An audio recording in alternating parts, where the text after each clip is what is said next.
여러분 주변에 가까이 하고 싶지 않은 사람이 한두 명은 있을 겁니다. 그런 사람들의 특징은 무엇일까요? 바로 없어 보이는 말투를 달고 산다는 겁니다. 그렇다면 제일 없어 보이는 말투 3위부터 1위는 무엇일까요? 3위는 반말, 2위는 남욕이었습니다. 그리고 가장 없어 보이는 1위는 다름 아닌 자기 자랑 또는 자식 자랑이었습니다. 나 저번에 투자했던 데 알지? 1,000만 원 정도 벌었어. 우리 애 이번에 대기업 취직했잖아. 하지만 말은 쉽게 고쳐지지 않습니다. 평소에 어떤 습관이 있는지가 중요하죠. 그래서 오늘은 나이 들수록 없어 보이는 사람의 특징 7가지를 소개해드리고 품격 있는 노후에 작은 도움을 주려고 합니다. 영상 아래에 좋아요와 구독 버튼 한 번씩 눌러주시면 감사하겠습니다. 지금부터 시작합니다. 첫 번째, 어떤 주제든 매번 자신이 고생한 얘기를 꺼낸다. 어떤 이야기를 하든지 늘 같은 이야기로 끌고 가는 사람이 있다. 이런 유형의 사람은 대화의 진정한 뜻을 알지 못하는 어리석은 사람이다. 회사 휴게실에 몇몇이 모여 업무 이야기, TV 드라마 이야기, 동료에 대한 소문 이야기로 웃고 떠든다. 그런데 이런 유형의 사람이 그 자리에 있으면 이야기 주제가 언제나 예전에 자신이 겪은 고생담으로 흘러간다. 또는 가족 자랑이나 실수담 같은 자기 가족 이야기를 불쑥 꺼내는 사람도 있다. 어느새 그건 그렇고 이런 일이 있었어 하고 말을 꺼내요. 자신이 화제의 중심을 차지하는 때도 있다. 때로는 주위 사람 누구도 눈치채지 못하는 눈 깜짝할 사이에 이야기 주제가 달라지기도 한다. 이것이 이야기를 나누는 사람들과 공통된 경험이라면 괜찮다. 그들도 함께 좋았던 과거를 기억하고 즐거워할 수 있을 것이다. 그러나 그렇지 않다면 주변의 반응은 시들해질 게 뻔하다. 여성들 중에는 무슨 이야기든 시어머니나 며느리의 험담으로 변하는 사람이 있다. 처음에는 TV 드라마 이야기를 한다. 그러다가 그 드라마를 보면 우리 시어머니 생각이 나요 하고 말하거나 요즘 우리 집에서도 같은 일이 있었어요 하고 말을 꺼내 결국 시어머니의 험담으로 연결된다. 상대방도 시어머니에 대해 불만이 있는 상태라면 함께 공감할 수도 있을 것이다. 이렇게 같은 적에 대한 험담은 동지의식을 높이는데 효과적인 수단이다. 누구와 친해지고 싶다면 그 사람이 누구를 미워하는지 알아내어 공통의 적을 험담하면 된다. 그렇지 않다면 다른 사람의 험담 이야기는 듣고 싶지 않을 것이다. 그런데도 험담을 계속하는 것은 어리석다고 할 수밖에 없다. 그런 사람이 늘 같은 이야기로 화제를 돌릴 조짐이 보이면 그 이야기는 벌써 들었어요 하고 한마디 하면 된다. 그것으로 이야기가 끝날 것 같지 않으면 좀 더 분명하게 그런 이야기는 더 이상 듣고 싶지 않다. 늘 같은 이야기만 하는 것은 상대에 대한 예의가 아니다 하고 말해서 자신에게 어떤 문제가 있는지 깨닫게 해야 한다. 농담처럼 돌려서 말해도 어느 정도 효과가 있다. 만약 그래도 효과가 없다면 그 사람이 이야기를 시작하면 모두 서둘러 자리를 떠버리거나 말을 막아 화제를 다른 쪽으로 돌리는 방법도 있다. 두 번째, 자기 말이 차별하는 말투인지 모른다. 이런 유형의 사람들은 차별할 생각은 없지만 하고 덧붙이는 것을 잊지 않는데 그것이야말로 차별하는 것이라는 사실을 모른다. 심지어 있는 말 없는 말을 섞어 과장되게 이야기한다. 사람에 따라서는 아무도 듣고 있지 않는데도 갑자기 소리를 죽여 말할 때도 있다. 의미 없이 소리를 낮추는 것은 말하는 바가 비밀이거나 말하는 대상에 대해 떳떳하지 못할 때 취하는 행동이다. 또 이런 유형의 사람들은 차별하는 것은 아니지만 저 사람들은 보통 사람들과는 다르다라고 말한다. 아니, 때로는 저 사람들도 우리와 똑같은 인간이다라고 강조하기도 하는데 그러면서 은연중에 차별할 때도 있다. 언젠가 한 신문에서 놀랄 만한 글을 읽은 적이 있다. 동남아시아 출신 노동자가 증가하고 있던 시기였다. 글쓴이는 중소기업의 사장이었던 것으로 기억한다. 그는 나는 동남아시아에서 온 노동자를 열어두고 있다. 그리고 국내 노동자와 똑같이 그들을 사랑으로 대해준다. 그 증거로 그들에게 일식이, 이식이, 상식이, 사식이라는 이름을 붙여준다라고 말했다. 그는 그것이 잘못 차별이 아닌 양말했지만 말할 것도 없이 그것은 차별의 전형적인 형태다. 동남아시아인에게는 각자 자기 이름이 있다. 한국식 이름을 붙여주는 것으로 한국인 대접을 해줬다는 것은 자기만의 착각이 아닐까.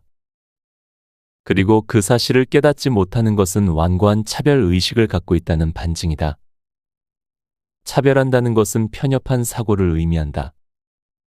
바꿔 말하면 다양한 가치관을 인정하지 못하는 것이다. 세 번째, 자기 자랑만 늘어놓는다. 나는 학력이 높다. 아이가 공부를 잘한다. 남편이 고위직이다 등등. 이런 식의 자기 자랑을 상대방 한 사람에게만 말하는 것이 아니라 많은 사람이 있는 곳에서 굳이 주위 사람 들으라는 듯이 큰 소리로 말할 때도 있다. 혹은 주위에 들릴 만한 목소리로 휴대전화 통화를 하면서 자연스럽게 자기 자랑을 늘어놓을 때도 있다. 이런 유형의 사람은 부끄러울 수도 있는 이야기마저도 자기 자랑으로 바꿔버린다. 우리 아이는 선생님이 소질이 있다고 하는데도 공부를 전혀 안 해요. 얼마 전에 본 시험에서 우리 애가 성적이 잘 나와서 선생님한테 칭찬을 받았는데도 더 노력하려고 하질 않아요. 욕심이 없다니까 하는 식으로 자랑을 한다. 무의식 중에 이런 식으로 말할 때도 있다. 우리 집은 마당이 넓어서 청소하는 것도 큰일이야. 오늘도 정원사 불렀잖아. 그 집은 얼마나 좋아. 마당이 없어서 하는 말을 아무렇지도 않게 한다. 그런 무신경함은 그들의 또 다른 특징이다. 특히 이런 유형의 사람은 누가 자랑 비슷한 말만 하면 더욱 자기 자랑에 열을 낸다. 남의 자랑을 듣는 것이 유쾌한 일은 아니라는 것을 감정적으로는 알고 있을 텐데도 본인은 자랑을 멈추지 않는다. 아마도 자기 자랑을 드러내는 사람은 대부분 열등감이 심한 사람일 것이다. 주위에 자신의 약점이나 단점이 드러나면 자존심이 무너질까봐 자랑하는 것으로 자존심을 지키는 것이다. 때로는 마음속으로 자신의 학벌이나 집안을 의지하며 산다. 결국 열등감의 다른 측면으로서 자기 자랑을 늘어놓는 셈이다. 그것의 반증으로 자랑해야 마땅할 지위와 집안을 가진 사람이 스스로를 자랑하는 것을 듣거나 본 적이 없다. 네 번째, 남 칭찬을 절대 듣지 않는다. 자존심 강한 사람이 빠지기 쉬운 것이 허세다. 그런 유형의 사람은 누가 다른 사람을 칭찬하면 금방 얼굴색이 바뀌면서 칭찬받은 사람을 깔보거나 무시한다. 칭찬한 사람이 스스럼없는 상대라면 바로 그 정도는 누구나 할 수 있다거나 그 정도로 일일이 감탄할 건 못 된다라고 말한다. 그렇지 않은 경우에는 불쾌한 태도를 취한다. 때로는 갑자기 전혀 관계없는 자신의 오래전 성공 스토리를 꺼내곤 한다. 결국 그런 사람은 내가 그 입장이라면 그 정도의 일은 할 수 있다라고 말하고 싶은 것이다.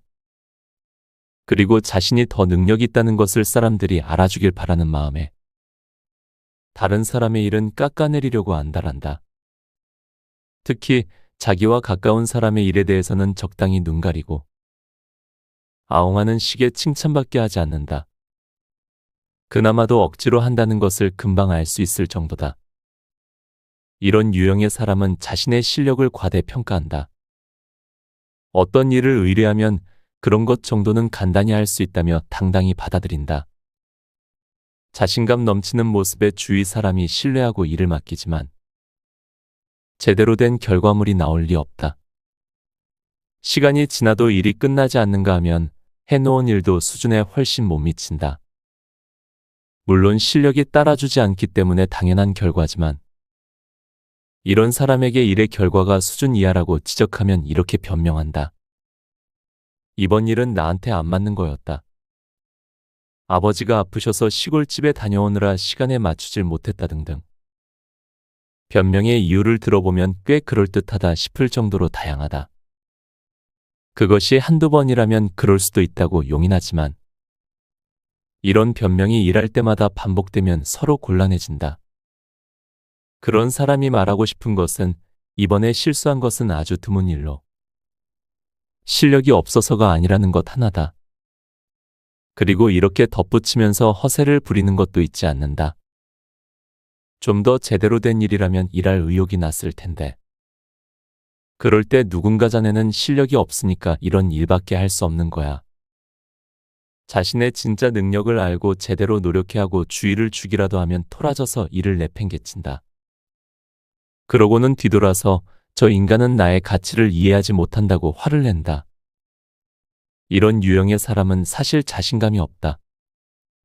실력이 없는 것을 스스로 인정하고 싶지 않기 때문에 부족한 자신의 실력은 문제 삼지 않고 스스로 향상할 기회를 저버린 채 허세를 부리는 것이다. 책 곁에 두고 방송 이어갑니다. 5번째, 다른 사람의 말에 귀 기울이지 않는다. 사람의 말을 제대로 듣지 않는 사람이 있다. 여럿이 모여 대화를 나눌 때 조금 전까지 화제의 중심이었던 이야기를 놓치고는 엉뚱한 말을 해서 대화의 흐름을 끊는다. 또는 분명히 그 자리에 같이 있었는데도 누군가 이미 했던 질문과 똑같은 질문을 해서 사람들을 어이없게 만든다. 심지어 상대는 그런 말을 한 적이 없는데 자네 이런 말을 했잖아 하고 공격해 상대를 당황스럽게 만들기도 한다. 이런 유형에는 3가지가 있다. 첫 번째는 타인에게 원래 관심이 없기 때문에 사람의 이야기를 들을 마음이 없는 사람이다. 혼자서 다른 생각을 하느라 주위 사람의 이야기가 머릿속에 들어오지 않는다. 따라서 이런 사람은 주변 사람들과 자연스럽게 어울리기 힘들다. 이들 중에는 자기가 관심 두는 주제에 대해서만 이야기하는 사람이 있다.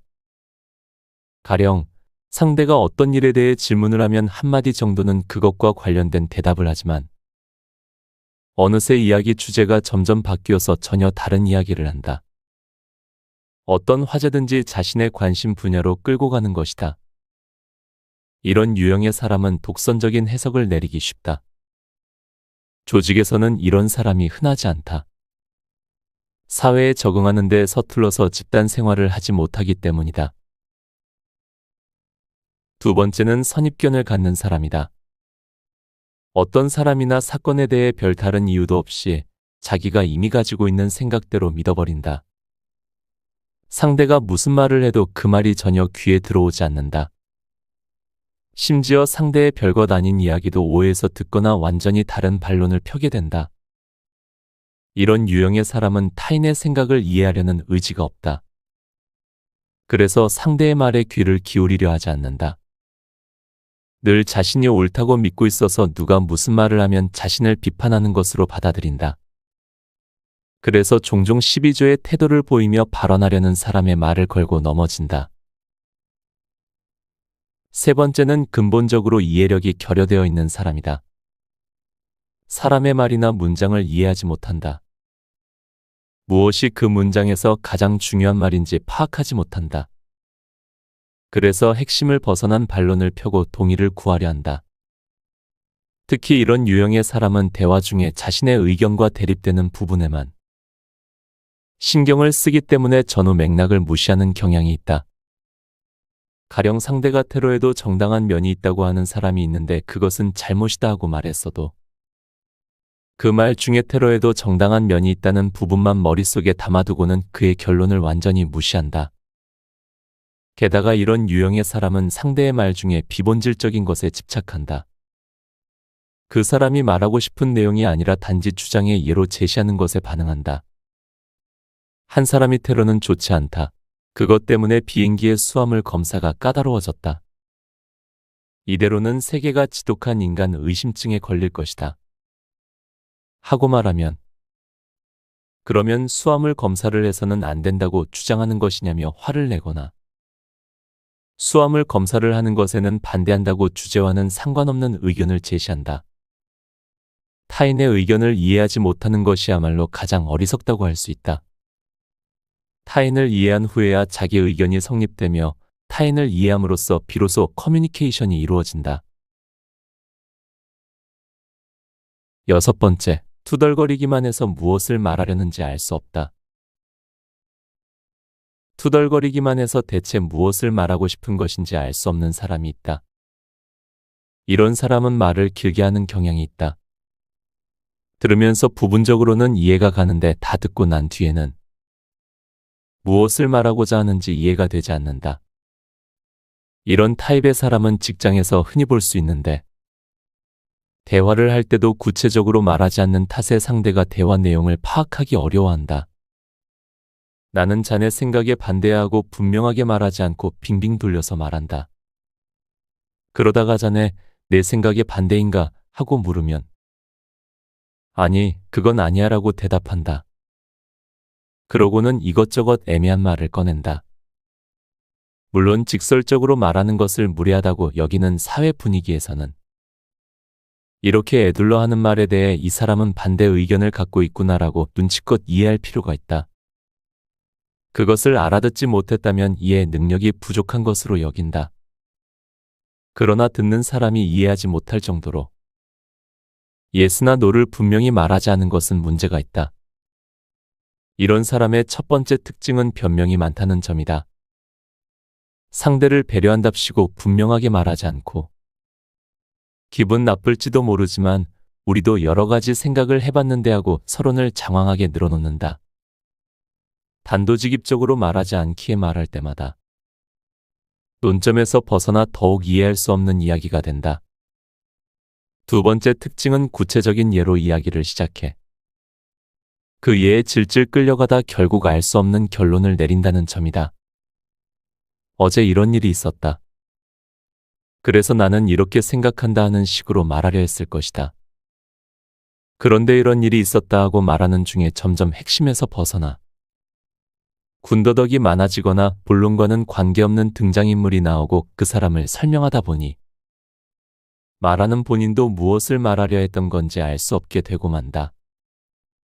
원래 말하려던 것과 다른 방향의 결론이 나버리기도 한다. 7번째, 감정을 통제하지 못해 감정 기복이 심하다. 감정 기복이 심한 사람이 있다. 조금 비판 섞인 말을 들으면 얼굴색이 금세 바뀐다. 그리고 상대가 상사라 해도 그게 무슨 말입니까? 그건 나에 대한 비판인가요? 하고 서슴없이 덤벼든다. 물론 상대가 동료나 부하 직원이라면 경우에 따라서는 사나운 표정이 된다. 물론 늘 기분이 나쁜 것은 아니다. 기분 좋을 때는 농담도 하고 다른 사람의 일도 기꺼이 도와준다. 그것이 언제나 똑같은 반응이라면 그나마 낫다. 이런 말에는 화를 내고 저런 말에는 기분 좋아한다면 대응하기 쉽다. 문제는 그날의 기분에 따라 반응이 달라진다는 데 있다. 상대는 똑같은 말을 하는데도 어떤 때는 화를 내고 어떤 때는 웃는다. 지난번에 이렇게 말했더니 좋아하는 것 같던데 이번에도 괜찮겠지 하고 말하면 갑자기 안색이 바뀌면서 화를 내기 시작한다. 반대로 화를 내겠지 싶어 주눅 들어있으면 웃으며 받아 넘긴다. 이런 식이라면 주위 사람들은 어떻게 대응해야 할지 알 수 없다. 이런 유형의 사람은 말을 하면서 점점 감정이 격해지곤 한다. 어떤 사람이든 술자리에서 한잔하다 보면 이렇게 되는 경향이 있지만 감정 기복이 심한 사람은 꼭 그렇지만도 않다. 술자리가 아닌데도 감정을 통제하지 못한다. 그보다 더욱 난처한 것은 눈앞에 있는 사람이 아니라 외부 사람에 대해 화를 낼 경우다. 말하는 중에 거래처 담당자의 무례한 태도를 문제 삼기 시작한다. 처음에는 웃는 얼굴로 재미있게 이야기한다. 점차 몇 가지 무례한 태도를 열거하는 중에 흥분하고는 버럭 화를 낸다. 외부로 향해 있던 화가 점점 주위로 퍼진다. 결국 주변 사람에게 그 불똥이 튀는 것이다. 화를 내는 대상이 자신들이 아닌데도 눈치를 보고 사과해야 한다. 그런데 사과를 하면 자네 그 녀석 편을 드는 거야 하고 말한다. 그 상황에서 거래처 담당자에게도 나름대로 할 말은 있을 거예요 하고 말했다가는 큰일 난다. 그럴 때 뭔가 신경에 거슬리는 일이 일어나기라도 하면 불에 기름을 붓는 격이 된다. 이런 사람의 감정을 진정시키기란 쉽지 않다. 직접 피해가 없다면 일정 시간 그의 감정 기복을 참고 지켜보는 것도 하나의 대처 방법이다. 이런 유형의 사람에게 악의는 없다. 일에 열심이고 나름대로 신념도 갖고 있다. 그러다가 지나치게 진지해지는 것이 문제다. 단, 지나치게 감정적이 되어 모두에게 불이익을 줄 경우에는 감정이 가라앉은 후 조용히 타이르는 등 조치를 취할 필요가 있다. 마지막, 상대가 관심 없는 말을 늘어놓는다. 앞에서 말한 자기 이야기만 하는 사람과 사귀고 싶지 않은 것만큼 상대가 관심이 없는 말만 늘어놓는 사람과도 가까이 하고 싶지 않을 것이다. 관심 없는 이야기만 늘어놓는다면 10중 8구 상대는 하품을 눌러 참을 것이다. 또는 기계적으로 고개를 끄덕일 뿐 이야기가 끝나기만을 기다릴 것이다. 만약 상대가 거리낌 없이 말할 수 있는 사이라면 재미없으니까 다른 이야기를 하자고 말할 것이다. 그러나 그 정도의 사이가 아니라면 잠자코 듣는 것이 보통이다. 이런 유형의 사람은 자신이 감동받은 영화나 소설 줄거리를 처음부터 끝까지 말하고 싶어 한다. 중간중간 웃어가며 세세한 부분까지 설명한다. 하지만 요즘에는 이런 설명이 반갑지만은 않은 게 사실이다. 아직 영화를 보거나 소설을 읽지 않은 사람에게 흥미를 떨어뜨리는 스포일러가 되기 십상이기 때문이다. 게다가 그 사람의 설명을 들었다고 해서 줄거리를 완전히 이해할 수 있는 것도 아니다. 내용을 파악할 수 없게 되면 흥미가 시들해진다. 또 줄거리를 파악했어도 자신이 직접 보지 않는 한감동이 덜한 것은 당연하다. 듣는 쪽은 재미없어 넌덜머리를 낸다. 하지만 이런 유형의 사람은 그것을 눈치채지 못한다. 더욱 짜증나는 것은 이미 알고 있는 내용을 장황하게 늘어놓을 때다. 그거라면 이미 알고 있어요 하고 말할 수 있는 사이라면 괜찮지만 그렇지 않으면 참고 들을 수밖에 없다. 때로는 감동한 척 고개를 끄덕이기도 해야 한다. 영화 이야기만이 아니다. 이런 유형의 사람은 자신이 관심 있는 것만 이야기하기 때문에 데이트를 할 때도 상대방이 관심도 없고 이해할 수도 없는 회사 상황이나 업무에 관한 이야기를 한다. 처음에는 자신이 모르는 세계의 이야기를 해주기 때문에 다소 신선할 수도 있다. 그러나 만날 때마다 그런 상황이라면 이야기는 달라진다. 게다가 과장은 결단력이나 리더십이 없고 부장은 사람은 좋은데 깐깐하고 처럼 늘 똑같은 이야기를 늘어놓는다. 상대방 입장에서는 자신이 전혀 모르는 사람들의 이야기를 듣게 되는 것이다. 이런 사람은 자신만의 세계에 빠져 있기 때문에 따분해하거나 제대로 듣지 않는 상대의 반응에 거의 주의를 기울이지 않는다. 이야기를 듣는 상대가 넌더리를 내고 있다는 것도 알아차리지 못할 정도로 눈치 없고 둔한 스타일이다. 사람 보는 안목이 있는 여성은 이런 남자에게 미련 없이 등을 돌릴 것이다. 이런 유형의 사람은 거의 모든 대화에서 자신이 처음 발견한 것처럼 이야기한다. 이를테면 다른 사람은 이미 알고 있거나 당연하게 여기는 것인데도 신문에 나왔던 사건이나 자신이 체험한 내용을 자신이 발견한 사실인 양열변을 토한다. 이런 유형의 사람이 지금까지 다른 부서에 있다가 처음으로 영업부의 일을 담당하게 됐다고 하자. 주위에는 이미 그 분야에서 수십 년 동안 일해온 베테랑들이 여럿 있는데도 자신이 나서서 영업에서의 주의사항을 말하곤 한다. 그가 말하는 주의사항은 아마추어 수준에 불과하다. 그 분야에 인이 박인 사람들에게는 유치하게 들릴 수밖에 없다. 곁에 두고의 짧은 생각. 말처럼 가볍고 쉬워 보이는 게 있을까요? 저는 어렸을 때 그렇게 생각했습니다. 말은 그저 허물일 뿐이라고요.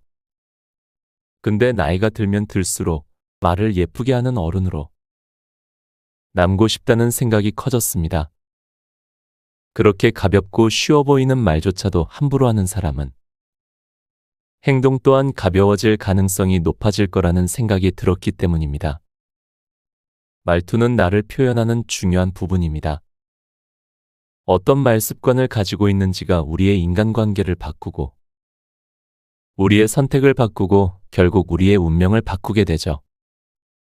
이번 책을 읽으면서 저 또한 좋은 말 습관을 갖기 위해 더 많은 노력을 기울여야 한다는 생각을 가졌습니다. 여러분에게도 이번 시간이 예쁜 말 습관을 위한 기회가 되었기를 바랍니다. 오늘도 함께 해주셔서 감사합니다. 책, 사람이 따르는 말, 사람이 떠나는 말을 읽고